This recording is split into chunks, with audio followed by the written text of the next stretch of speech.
Mr. Speaker, I want to thank you so much for giving me this opportunity. You know, Mr. Speaker, for the first time I've seen a situation whereby you invite Senator Cheruiyot to give a comment on what the Speaker has said without ruling. And, Mr. Speaker, this issue of fare, I'm looking at the eye of the majority. He looks very, very, very annoyed when you raise the issue of fare, although he's smiling, but he's burning in the inside. It seems like his fare, he has gambled a lot with this fare to the extent that he wants. But on a more serious note, Mr. Speaker, let me just share a few ideas or thoughts on this gambling thing. And actually, Mr. Speaker, right from the start, I want to say that this is something I seriously oppose. And I totally oppose it for a variety of reasons. I was actually in the mediation team, and I was very clear that this is something that we should not even be able to entertain in our country. Because something like gambling, Mr. Speaker, happens in the context of a society. And every society have got different challenges with how gambling manifests in it. A democracy as strong as the United States, Mr. Speaker, had a serious gambling issue in the latest years that we have seen in the last 20 years, to the extent that, Mr. Speaker, that despite that the United States is actually a 200 years democracy, they have really struggled with the issue of gambling. Because there are a number of vices that come with gambling that, Mr. Speaker, cannot be commensurate with the benefit that you come with whatsoever. In fact, in 2018, I had just left the United States 2 years before that, when the conversation about gambling was going on very strongly. And Mr. Speaker, in 2018, there was a Supreme Court decision that declared sports gambling in what we call Murphy versus the National Collegiate Athletics Association unconstitutional, to the extent that this was a case that was looking at sports gambling and the vices that was bringing among young people in the United States. And the fact that the United States had, even as a city where we call it Las Vegas, where you can actually go and do gambling there, and some sort of regulations that are within states that allows for resources from gambling to be able to enable those states raise some revenues without necessarily taxing people, or rather adding more taxes on people, and then do very specific services to those states. For instance, where you find originals who are in the United States, who we call the Red Indians, their communities must have been left behind in some inequality issues around economic development that has happened in the United States. You might find that some gambling might be allowed in those quarters just so that you can raise resources to enable them be able to deal with those services that their communities need. But other than that, Mr. Speaker, the overall issues and the overarching issue of gambling, Mr. Speaker, becomes a very complex thing to maneuver, even in advanced economies that can be able to monitor those vices like the United States. And Mr. Speaker, the question here is, this particular mediated version is very heavy on the opportunity for our government to raise taxes. But Mr. Speaker, when you look at an industry like gambling, this is what you call regressive taxation.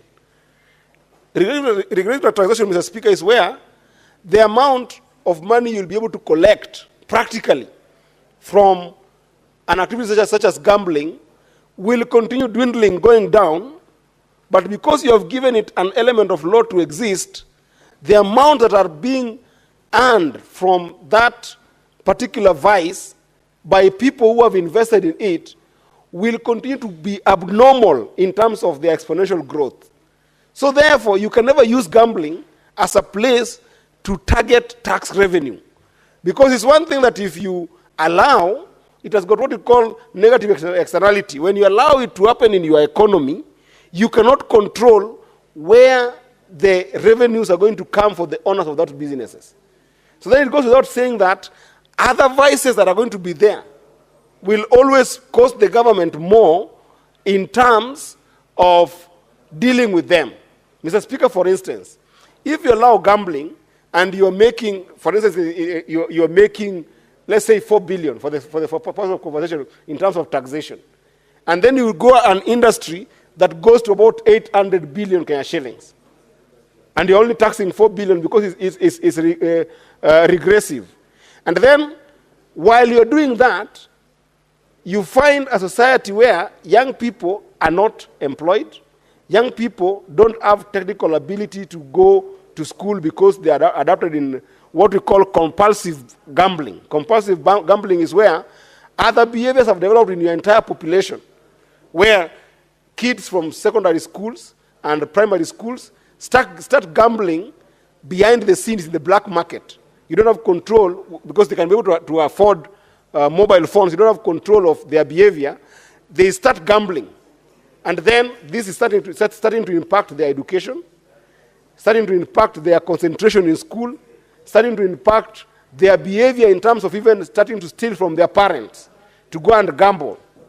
What about a society where the poorest people, who are not even in the middle class, are not going to start focusing on their work, but instead spending more time gambling?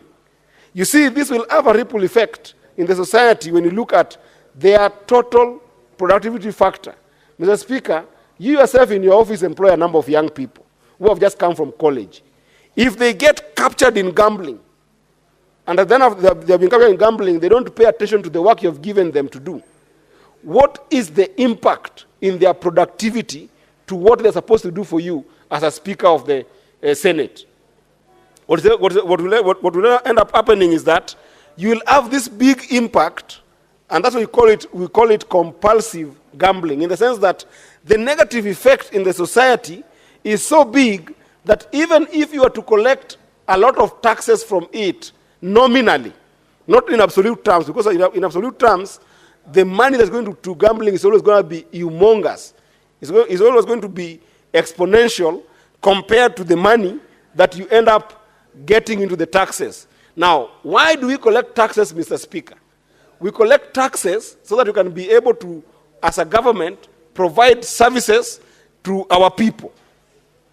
Now you're in a situation whereby, Mr. Speaker, you are competing between the money to give roads, the money to provide water, the money to provide affordable housing, the money to provide SHA, and then you now have this population of young people who have developed other vices, including mental disorder in the society, Mr. Speaker, that now as a government you must spend on. That's why we call it both a regressive tax. You're going to collect a relatively small amount of money compared to what is in that industry. And then secondly, you're going to have compulsive problems where you have, as a government, to spend in those problems. You will have to spend on the population that is not productive. You'll have to spend in the population that is having mental disorder. You'll have to spend in the population that is facing problems of selling their assets and becoming poorer. So you're getting tax that is regressive. It will never help you. Gambling cannot be a place where a government wants to go and face and start looking for taxation as a revenue. It doesn't work like that. In fact, if we had got stronger counties, Mr. Speaker, then this gambling thing could have been left for county legislations, where counties see it possible that we are going to have this particular form of gambling or level of gambling to provide a certain service for on-source revenue, not even as a substantive tax, but for on-source revenue, like what is happening in the US, where states, especially those who have got red Indians who are struggling, are allowed to collect some form of revenue from very limited and very restricted gambling activities, and in very restricted areas like Las Vegas. Then you help the society, Mr. Speaker. Why are we as legislators seeing this bill passing right in front of us and we let it go when this is something that will have a ripple effect? Mr. Speaker, you will see the level of growth of gambling companies when you pass this bill.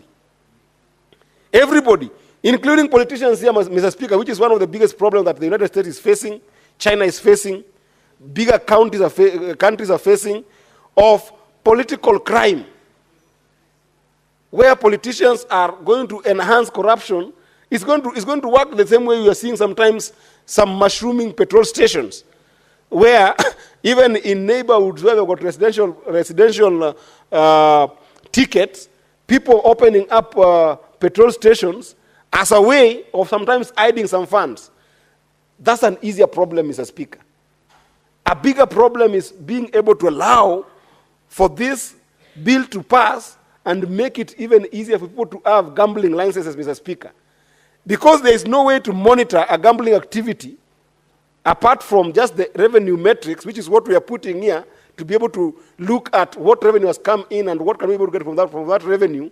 Mr. Speaker, this will be a conduit, a place for the political class to even hide money, a place for money launderers to hide money, a place for criminals to hide money. Surely, the Senate of the Republic of Kenya, Mr. Speaker, that has been seen for the last 3 years when the country has faced tempestuous moments, when the country has faced a lot of challenges, we have seen as the house that brings back sobriety in this country. When Senator Cherargei gets up to speak on matters of national importance, matters that concern the nation, Mr. Speaker, the country listens. The country trusts the Senate. The country trusts the Senate above the National Assembly. The country trusts the Senate above even the executive, above the county assemblies, above the Council of Governors, when it comes to issues of national significance, Mr. Speaker. I know for a fact of women who have faced a lot of problems, Mr. Speaker. Senator Mogeni, what is your point of order? Speaker, you know, this is about House of Record. I've had my good friend, Senator of Migori, making some bad inference against other legislative houses, where he says that data existing shows that Kenyans don't trust the National Assembly, they don't trust our 47 county assemblies, they only trust the Senate. Is that factual, going by the contents of Standing Order number 105? We should not say things we cannot back by data.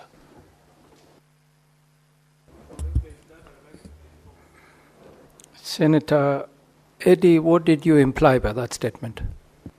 Mr. Speaker, first of all, you know, Senator Morgan is my senior. I know how much I respect him. He should not say what I did not say. I did not say that those other institutions are not trusted. I just said we are trusted more than them.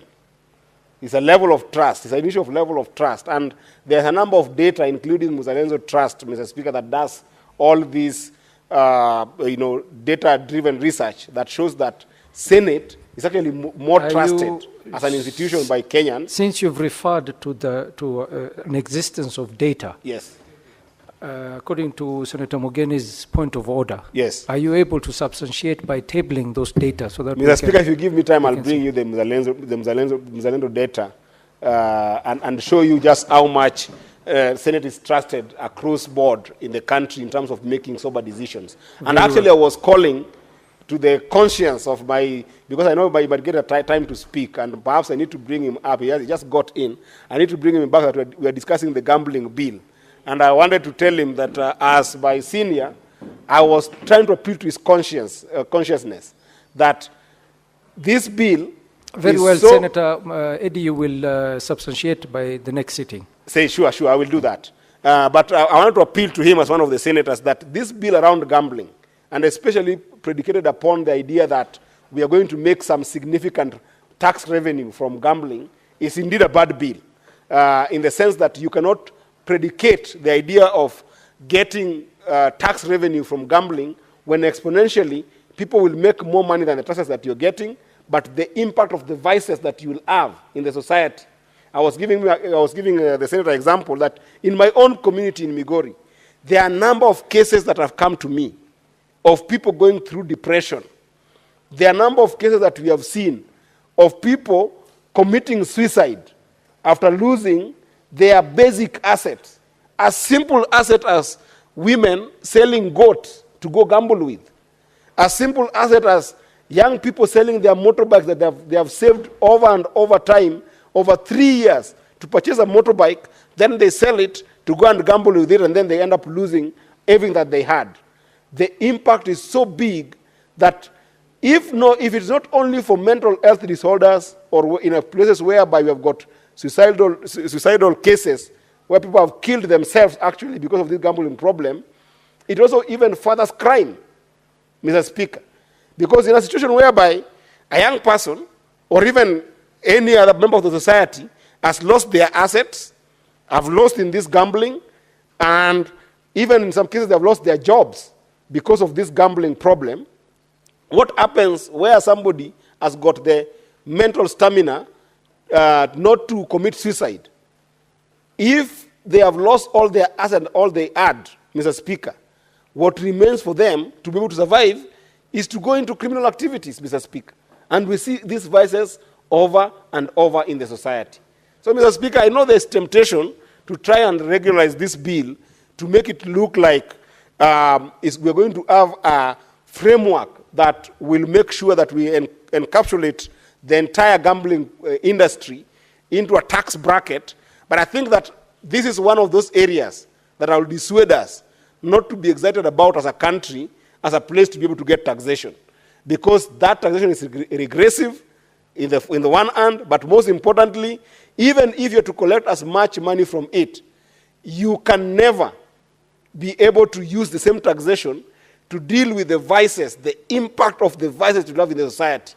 Where you are competing to be able to build roads, you will now be competing to build roads and to deal with the issue of mental disorder in the society. Where you are competing to build roads or to bring water with the same taxations, you will now even have another problem that you're not only dealing with giving people water, but also dealing with the crime that will come in the society, Mr. Speaker.